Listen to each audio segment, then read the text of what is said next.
عاملين ايه؟ يا رب تكونوا بخير، وحشتوني جدا. النهارده بقى جايبه لكم وصفه، بصراحه مش انا اللي جبتها، يعني انا كنت مع ايفا عند قرايبها من كام يوم، وطنط منى عملت لنا الاكله دي. قلت بس هي دي، دوقتها لماما، فاجئتني ان هي كانت بتعملها لنا واحنا صغيرين اصلا، وان انا كنت بحبها جدا، بس انا مش عارفه ازاي كنت ناسياها يعني. وعايزه اقول لكم اني بجد هبهركم. وممكن حد يشوف الوصفه يقول لي كنت احنا بنعملها على طول، انت زي ما تعرفهاش، بس والله يا جماعه اسمعوا مني واعملوها زي ما انا هعملها بالظبط، هتتفاجئوا في الطعم. احنا داخل علينا صيام طبعا، كل سنه وانتم طيبين، وكمان رمضان قرب، كل سنه وانتم طيبين. وطبعا في من حبايبي الصغيرين مش بيصوموا، فعايزه اقول لك ان الاكله دي لو هتعملها لهم مش تاخد منك وقت، في نفس الوقت هيحبوها جدا جدا. وفي ظل الغلا اللي احنا فيه ده، ان الفرخه تتقطع 12 قطعه تكفي حوالي 4 افراد، بتهيألي هتبقى حلوه جدا. تعالوا اخدكم على الطريقه وما اطولش عليكم اكتر من كده. حطينا الميه على النار عشان نسلق الفراخ. معانا فرخه متقطعه 12 قطعه زي ما قلنا، وبصله، جزره، حطوا اللي انتوا عايزينه. اهم بقى حاجه انك تبهري الشوربه كويس. الشوربه بقى هنحط فيها فلفل اسمر، بابريكا، كاري، حبهان، ورق لوري. هو لوري ولا لورا؟ لورا.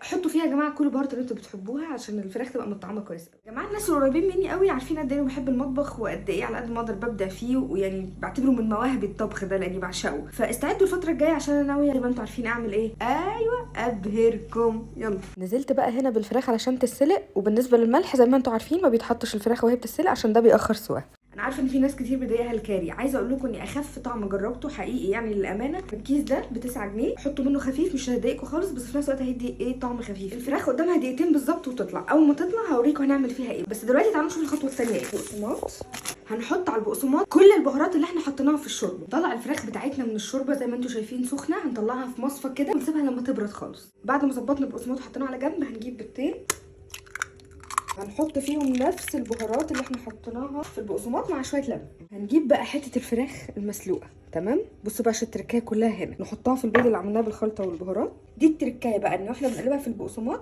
ندوس عليها كده، نبططها كده تبقى شبه البانيه. بصوا بتبقى شكلها عامل ازاي كده بقى، وهو سخن قوي نروح نازلين كده بالفراخ،